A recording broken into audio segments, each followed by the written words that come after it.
8 अप्रैल 2024 को होने वाला जो सूरज ग्रहण है वो कोई आम सूरज ग्रहण नहीं है। इसके पीछे एक बहुत बड़ी वार्निंग है और क्या क्या होने वाला है वो सारी चीजें मैं आज की वीडियो के अंदर आपके साथ शेयर करने वाला हूं। क्योंकि ये वीडियो थोड़ी लंबी होने वाली है, इसके अंदर बहुत ज्यादा इंफॉर्मेशन है, इसलिए मेक श्योर करें कि जब आप फ्री हो तभी आप इस वीडियो को पूरा देखें ताकि आपको समझने में आसानी हो कि खुदा हमसे क्या कम्युनिकेट करना चाह रहा है इस सूरज ग्रहण के जरिए। सबसे पहली चीज जो मैं आपको इस सूरज ग्रहण के बारे में बताना चाहता हूं वो ये है कि अमेरिका के ऊपर से ये जो सूरज ग्रहण है जब ये गुजरेगा, जो इसका पाथ है, उस पाथ के अंदर 6 ऐसे शहर हैं, 6 ऐसे टाउन्स हैं जिनका नाम क्या है, नैनवा। और नैनवा के बारे में खुदा के कलाम में लिखा है कि यूना नबी को खुदा ने नैनवा की तरफ भेजा था ताकि उनको अपने गुनाह से तौबा की तलकीन दी जाए और वो लोग तौबा करें और खुदा उनको बख्श देगा। अदरवाइज खुदा की जो जजमेंट है वो उसके ऊपर आने वाली थी। उससे पहले खुदा ने क्या किया, अपने नबी को, यूना नबी को वहां पर भेजा था ताकि लोग अपने गुनाह से बाज आएं और खुदा उनको माफ करे। अब ये कोई हादसाती तौर पर ऐसा बिल्कुल नहीं हो रहा है। आगे आगे चीजें की अभी शुरुआत है। आगे चलकर जो चीजें मैं आपको बताने वाला हूं वो आपके खुद होश उड़ जाएंगे कि भाई कितना ज्यादा डीप ये बिब्लिकली सारी चीजें एक्यूरेट जो है वो हमें नजर आ रही हैं इस सोलर एक्लिप्स के ऊपर। अब आप नोट करें कि जी 6 ऐसे शहर हैं जिसका नाम क्या है जी, नैनवा। यानी कि नैनवा और यूना नबी के बारे में यहां पर हमें, और मजे की बात यह है कि यहां पर अगर आप गौर करें तो एक शहर ऐसा भी है जिसका नाम क्या है, जोना। जोना कहा जाता है जी, यूना नबी का नाम जो इंग्लिश में लिखा जाता है या बोला जाता है वो जोना बोला जाता है। तो आप देख सकते हैं कि इसका साफ साफ ताल्लुक जो है वो किससे है, निशान से है। क्यों? क्योंकि यीशु मसीह ने कहा, इस जमाना के बदकार और जनाकार लोग मुझसे निशान तलब करते हैं, इनको कोई निशान नहीं दिया जाएगा सिवाय यूना नबी के निशान के। यूना नबी का निशान क्या था?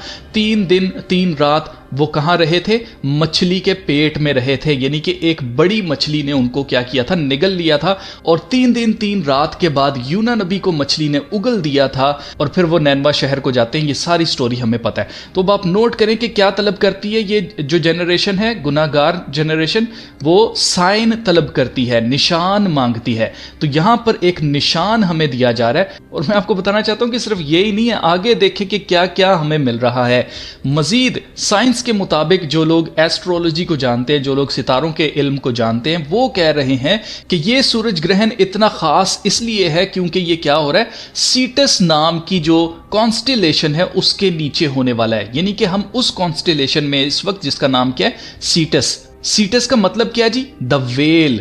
वेल यानी कि सबसे बड़ी मछली जो समंदर में होती है, उसने क्या किया था, यूना नबी को निगल लिया था। तो आपके सामने है कि सारे के सारे कनेक्शन क्या बन रहे हैं, नैनवा बन रहा है, यूना नबी बन रहा है और यहां पर द आर्क भी आपको नजर आ रहा होगा, रैप्चर भी यहां पर आपको नजर आ रहा होगा। आप नोट करें कि इसका जो रास्ता है उसके अंदर कितने बिब्लिकल नेम्स आ रहे हैं और ये सब कुछ बाय डिजाइन है और खुदा की तरफ से जानबूझ के किया जा रहा है ताकि हमें जगाया जा सके, ताकि हमें वार्न किया जा सके जो कुछ आ रहा है। अब खुदा के कलाम में साफ साफ लिखा है कि खुदा ने किस मकसद से सूरज, चांद और सितारे बनाए थे। खुदा के कलाम में लिखा है कि उसने जब सूरज, चांद और सितारे बनाए तो उसने किस लिए बनाए थे, let them serve as signs to mark sacred times and days and years. यानी कि सालों के लिए, महीनों के लिए, सीजन्स के लिए और खास तौर पर निशानों के लिए। यानी कि आसमान के ऊपर हमें निशान दिखाए जा रहे हैं और ये जो सूरज ग्रहण का या चांद ग्रहण का जो निशान होता है ये कभी भी अच्छा निशान नहीं माना गया है। क्यों? क्योंकि इसके बाद क्या होता है वो मैं आगे चलकर आपको बताता हूं। जब भी ये होता है, सूरज ग्रहण होता है, जब भी कोई चांद ग्रहण होता है तो उसके बाद क्या होता है, बुरी खबर आती है। अच्छा, अब इस सूरज ग्रहण का नैनवा से क्या ताल्लुक है, इसका यूना नबी से क्या ताल्लुक है, तो मैं आपको बताना चाहता हूं कि ऐसा ही एक सूरज ग्रहण जिस वक्त यूना नबी ने नैनवा में जाकर उनको खबरदार करना था, उससे पहले भी वहां पर यही सेम इसी तरह का टोटल सोलर एक्लिप्स आया था। मुझे ये कैसे पता है जी, क्योंकि ये रिकॉर्डेड हिस्ट्री में रिकॉर्डेड है। आप देख सकते हैं, इसको बोला जाता है असीरियन एक्लिप्स। और असीरियन एक्लिप्स ये अगर आप पढ़ेंगे, यहां पर नीचे मैं आपको पढ़ाना चाहता हूं, यहां पर आप देख सकते हैं, role in the Bible the Bursagale, इसको कहा जाता है eclipse, occurred over the Assyrian capital city of Nineveh in the middle of the reign of Jeroboam the second, who ruled Israel from 786 to 746 BC. According to 2 Kings 14:25, the prophet Jonah lived and prophesied in Jeroboam's reign.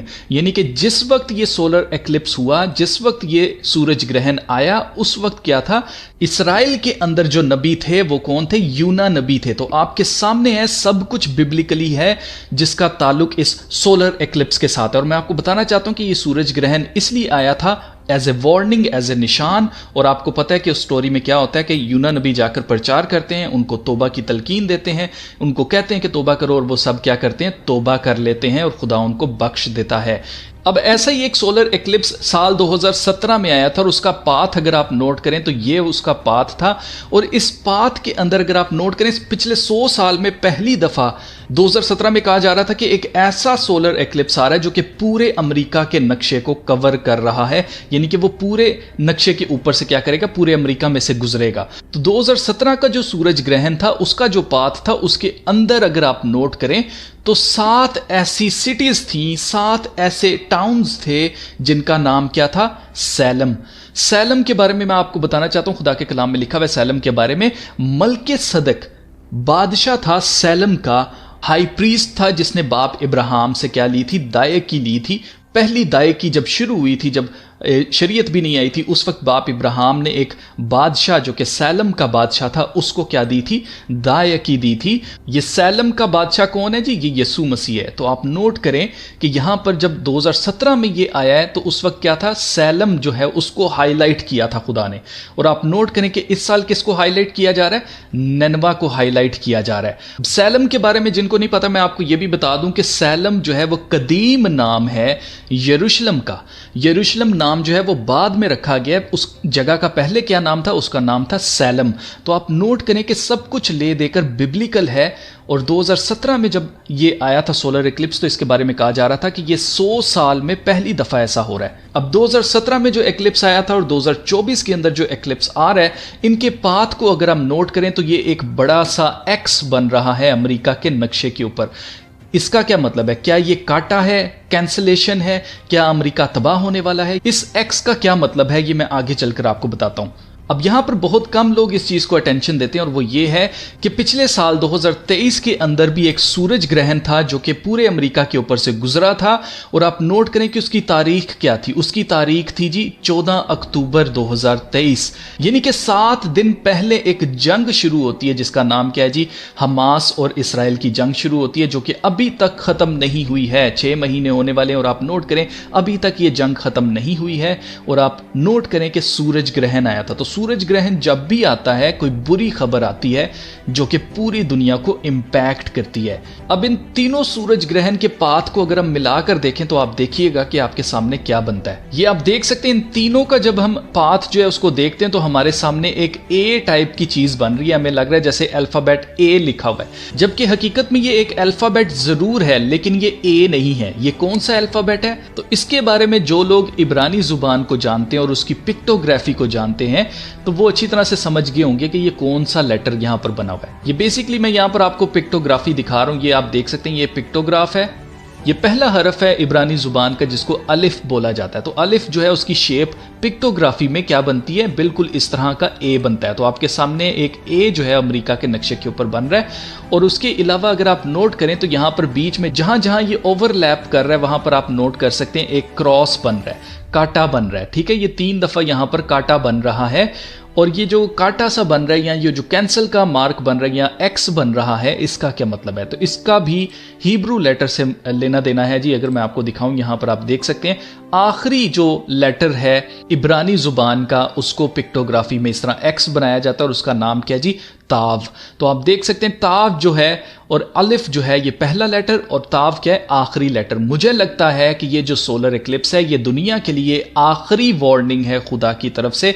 इसके बाद खुदा की judgement जो है वो इस जमीन के ऊपर आएगी, क्योंकि इस वक्त लोगों ने खुदा को छोड़ दिया, इनका दिल खुदा से दूर हो चुका है। हर एक जगह सिर्फ गुनाह गुनाह गुनाह ही है और लोगों के जहनों के और दिलों के अंदर हर वक्त सिर्फ गुनाह करने के ख्याल हैं, जिसकी वजह से ये लास्ट वार्निंग खुदा की तरफ से दी जा रही है। अलिफ जो है वो पहला और आखिरी जो है वो ताव, जिसका मतलब यह है अल्फा और ओमेगा, यानी कि ये यीशु मसीह का नाम है अल्फा और ओमेगा, ये भी यहां पर शो करता है। ये सब कुछ बिब्लिकल है। आगे चलें, अभी ये चीज यहां पर खत्म नहीं हुई है। अब अगर देखा जाए तो माजी में 4 दफा इस तरह का सोलर एक्लिप्स जो है वो आया है, जो कि पूरे अमेरिका के ऊपर से गुजरा हो। पहली दफा जब ये आया था तो 17वीं सदी के अंदर आया था। और 17वीं सदी में क्या हुआ था जी? 17वीं सदी के अंदर रेवोल्यूशनरी वॉर हुआ था अमेरिका का, जिसे अमेरिका का इंडिपेंडेंस वॉर भी कहा जाता है। फिर आया था जी 18वीं सदी के अंदर। 18वीं सदी में क्या हुआ था जी? 18वीं सदी में फिर से जंग हुई थी अमेरिका के अंदर, जिसको सिविल वॉर कहा जाता है, 1886 की सिविल वॉर। फिर ये 1800 के बाद 19वीं सदी के अंदर भी आता है। और 19वीं सदी में क्या हुआ? 19वीं सदी के अंदर वियतनाम की जंग हुई, जिसमें पहली दफा एटम बम का इस्तेमाल किया गया था। आपको पता है न्यूक्लियर बम जो है उसका इस्तेमाल किया गया था, जिसको पूरी दुनिया आज भी याद करती है, कोई इसको भुला नहीं सकता है। और चौथी दफा अब ये हिस्ट्री में दोबारा ऐसे होने वाला है कि पूरे अमेरिका के नक्शे के ऊपर से सोलर एक्लिप्स गुजरने वाला है, जिसका मतलब ये है कि इसकी सिग्निफिकेंस उसी तरह बड़ी है जिस तरह के पास्ट के अंदर इवेंट्स हो चुके हैं। अभी भी यहां पर ये वीडियो खत्म नहीं हुई है, अभी मजीद आगे चीजें हैं जो बताने वाली हैं। सबसे बड़ी जो बात आपको जाननी है वो ये है कि इस साल एक्सपेक्टेड है कि मोस्ट प्रोबेबली लाल बचिया की जो कुर्बानी है वो इसराइल के अंदर दे दी जाए पास ओवर के ऊपर। और अभी हम बिल्कुल पास ओवर के दिनों के अंदर मौजूद हैं। कभी भी खबर आ सकती है कि जिन्होंने लाल बचिया को कुर्बान कर दिया है पास ओवर के ऊपर, या फिर पहले फलों की ईद। ये जो सारा टाइम चल रहा है ना, मार्च और अप्रैल का, इसके दरमियान इन्होंने इसको सेक्रीफाइस करना है। अगर ये इसको सेक्रीफाइस करते हैं तो दैट मीन्स कि सीधा सीधा तीसरी हैकल बनेगी। तीसरी हैकल बनेगी तो सीधा सीधा है कि भाई मुखालिफ मसीह आने वाला है सामने।